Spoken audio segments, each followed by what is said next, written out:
let me ask you about the war in Ukraine. Oh, yeah. I got into plenty of trouble about that, too.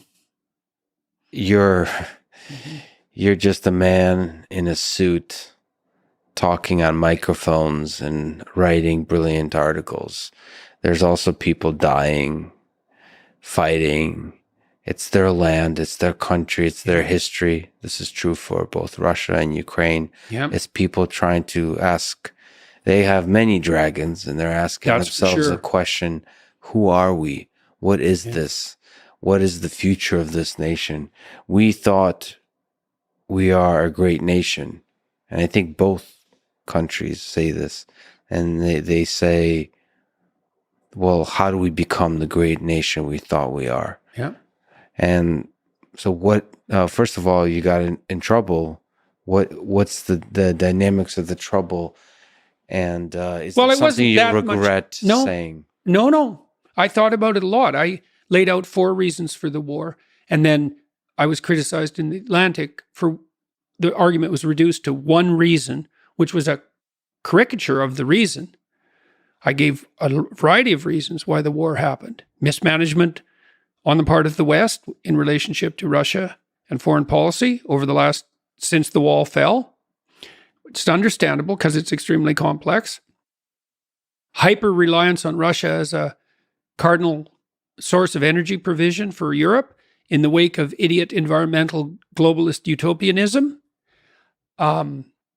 The expansionist tendencies of Russia that are analogous in some sense to the Soviet Union empire building.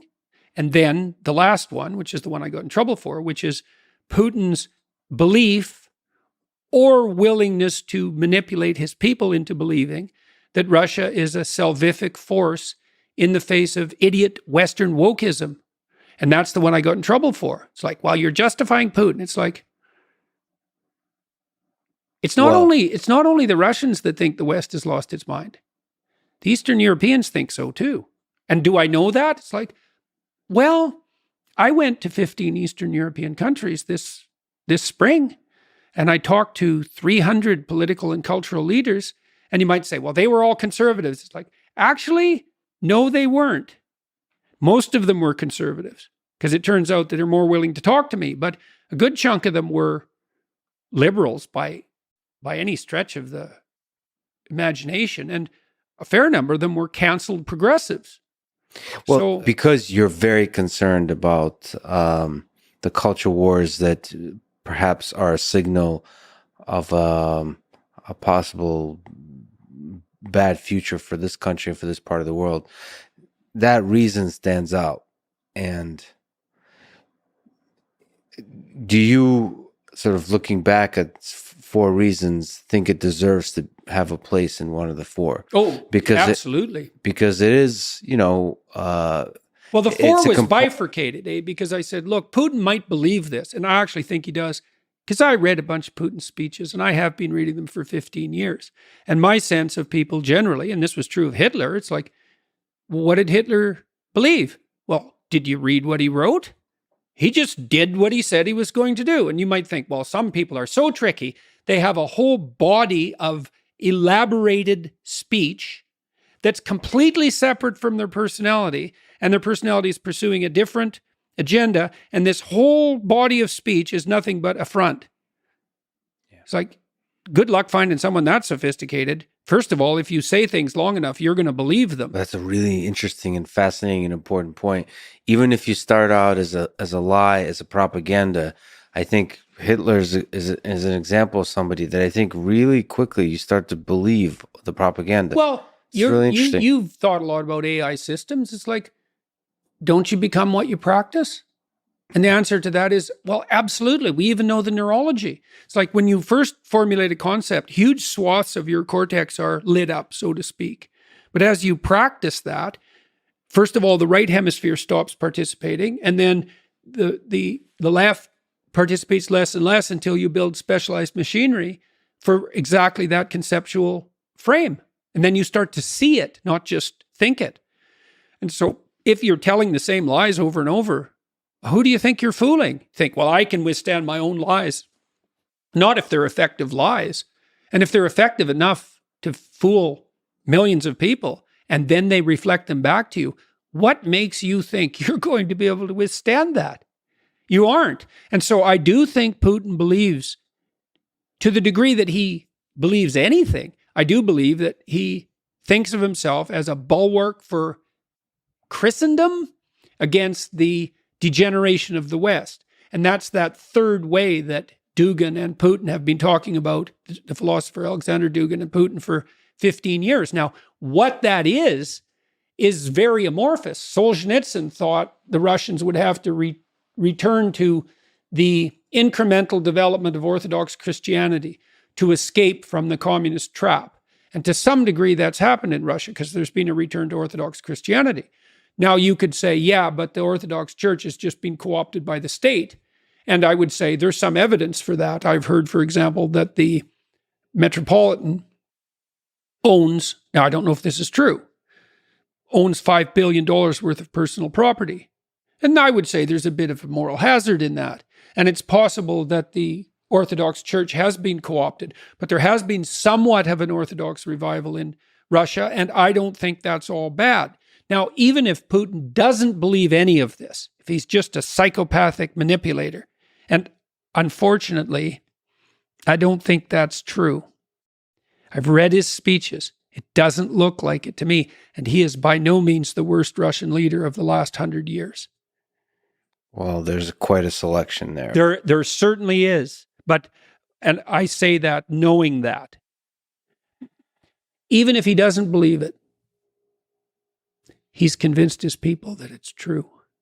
And so we're stuck with the claim in either case. And that's the point I was trying to make in the article.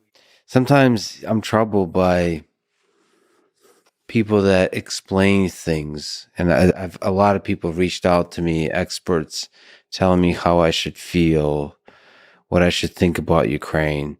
Oh, you naive Lex, you're so naive, here's how it really is. But then I get to see people that lost their home. I get to see people on the Russian side who believe I genuinely think that there's some degree to which they have love in their heart. They see themselves as heroes saving a land from Nazis. How else would you motivate young men to go fight? It's these humans destroying not only their homes, but creating generational hate, destroying the possibility of love towards each other.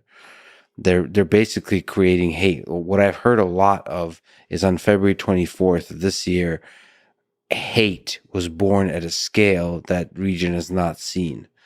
Hate towards not Vladimir Putin, hate towards not the soldiers in Russia, but hate towards all Russians. Mm-hmm.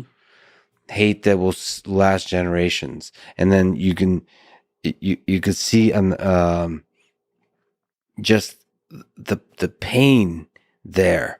And then when all these experts talk about agriculture and energy and geopolitics and maybe like what you say with the fighting the ideologies of the woke and so on, I just feel like it's missing something deep, that war is not fought about any of those things. War is started and war is averted based on human beings, based on humanity. Here's another ugly thought, since we haven't had enough so far. We locked everything down for COVID. How much face-to-face communication was there between the West and Vladimir Putin? How about none? Yeah. How about that was the wrong amount? Especially given that Europe was completely dependent on Putin for its energy supplies. Well, not completely, but you know what I mean. Materially and significantly. So maybe he had to go talk to him once every 6 months. Maybe he's in a bit of a bubble. Probably. And not just an information bubble, how all these experts tell me about. Yeah. No, a human bubble. Human bubble. Man. Look, one of the things I've really learned, there's a real emphasis on hospitality in the Old Testament. I just brought all these scholars together to talk about Exodus. Hey, I have this security team with me, and they're tough military guys, but they're on board for this mission, let's say. And so they went out of their way to be hospitable to my academic guests. They laid out nice platters of meat and cheese and crackers. They spent all day preparing this house I had rented so that we could have a hospitable time with these scholars, most of whom I didn't know well, but who said they would come and spend 8 days talking about this book with me. We rented some jet skis. We had a nice house. We had fun. And we got to know each other. And we got to trust each other because we could see that we could have some fun and that we could let our hair down a bit. We didn't have to be on guard. And that made the talks way deeper. And then we found out we couldn't get through Exodus in 8 days. And so I had proposed very early on that we're going to double the length. And so I pulled 8 people out of their lives for 8 days. That's not an easy thing to do. It's also quite expensive. And the Daily Wire Plus people picked all that up. And they said yes right away. Said, we'd love to do this again. Well, why? Well, partly because intellectually, it was unbelievably engaging. I learned so much. It'll take me like a year to digest it, if I can ever digest it. But they had a really good time. And so when they were offered that combination of intellectual challenge, let's say in hospitality, it was a no-brainer. They just said, every one of them said, if I can do it in any way, I will definitely be there. And I went to Washington a bunch of times, and the culture of hospitality has broken down in Washington. 40% of congressmen sleep in their offices. They don't have apartments. Their family isn't there with them. They don't have social occasions with their fellow Democrats or Republicans, much less across the table.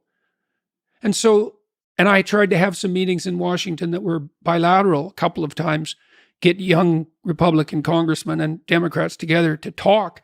And as soon as they talk, they think, oh, it was so interesting because one of the lunches was about 15 people, half Democrats and half Republicans. And all I'd asked them to do was just spend 3 minutes talking about why you decided to become a congressman, which is not a job I would take, by the way. You spend 25 hours a week fundraising on the telephone. Your family isn't there with you. You have to run for re-election every 2 years. You're beholden to the party apparatus, right? You're vilified constantly. This is not, people think, well, this is a job for the privileged. It's like, yeah, you go and run for Congress and find out how much fun it is and put your family on the line and then have to beg for your job every 2 years while your enemies, the worst of your enemies and the worst of your friends are viciously henpecking you. And so anyways, we had them all sit around a table and said, okay, just say why you ran for Congress. It was so cool, especially for a Canadian, because you Americans, you're so bloody theatrical. It's such something to watch. It was like Mr. Smith goes to Washington for every one of them. It's like, well, this country has given us so much. Our families have been we've benefited so much from our time here. We think this is a wonderful country. We really felt that we should give back. Then the next one would talk, and it was like exactly the same story. And then it didn't matter if they were Republican or Democrat. You couldn't tell the difference. No one could. And was it genuine? It's like, well, are you genuine? You think these people are worse than you? First of all, they're not. Second of all, they're probably better. All things considered. It's not that easy to become a congressman. And I'm sure there's some bad apples in the bunch, but by and large, you walk away from your meetings with these people and you think, pretty impressive. They really are giving a part of themselves in the name of service. Maybe over time they become cynical and become jaded and worn down by the whole system. But I think a lot of it, could you imagine that, is healed, I think. And I don't think I'm in part naive, but not fully, that a lot of it is healed through the power of conversation, just basic social interaction. I do think that you bet, man, the effects of this pandemic, especially by listening, listen, just sitting there, and it doesn't have to be talking about the actual issue. It's actually humor and all those kinds of things, about personal struggles, all those kinds of things that remind you that you're all just humans. Yeah. Well, the great leaders that I've met, and I've met some now, they go listen to their constituents. It's not a policy discussion. It's not an ideology discussion. They go say, okay, what's your life like, and what are your problems, and tell me about them. And then they listen, and then they're struck by them, and then they gather up all that misery and they bring it to the congressional office or to the parliament, and they think, here's what the people are crying out for. And the good leaders, that's a leader. Leader listens. So I talked to Jimmy Carr about comedy. And he's sold out stages worldwide on a tour, being funny. That's hard. He said, comedy is the most stand-up comedy, which is what I do in some real sense. It's a thing I do that it's most akin to what I'm doing on my book tours, I would say. It's the closest analog. He said it's the most dialogical enterprise. And I thought, well, why? What do you mean? Because see, it's just a monologue. And it's a prepared monologue. I mean, you have to interact dynamically with the audience while you're telling your jokes, and you got to get the timing right, but you have a body of jokes. He said, well, here's how you prepare the jokes. And I've been told this by other comedians. You go to 50 clubs before you go on your tour, and you got some new material, and you think it's funny, and you go into a club, and you lay out your new material, and people laugh at some of it. And you pay attention to what they laugh at and what they don't laugh at. So you subject yourself to the judgment of the crowd. And you get rid of everything that isn't funny. And if you do that enough, even if you're not that funny, the crowd will tell you what's funny. So you can imagine you do 50 shows, and each is an hour long, and you collect 2 minutes of humor from each show. So you throw away 2 hours, more than 98% of it. You collect 2 minutes per show. So you're not very funny at all. You're like funny 2% of the time. You aggregate that, man, you're a scream. So that's what a leader does. That is what a leader does, is goes out and he aggregates the misery, and the hopes. And then I do think that's revivifying to someone who would otherwise be cynical and jaded, because then the person can say to themselves, despite the inadequacies of the system and my inadequacies, I'm gathering up the misery and the hope, and I'm bringing it forward where it can be redressed. Giving it a voice. Yep, that's right, giving it a voice.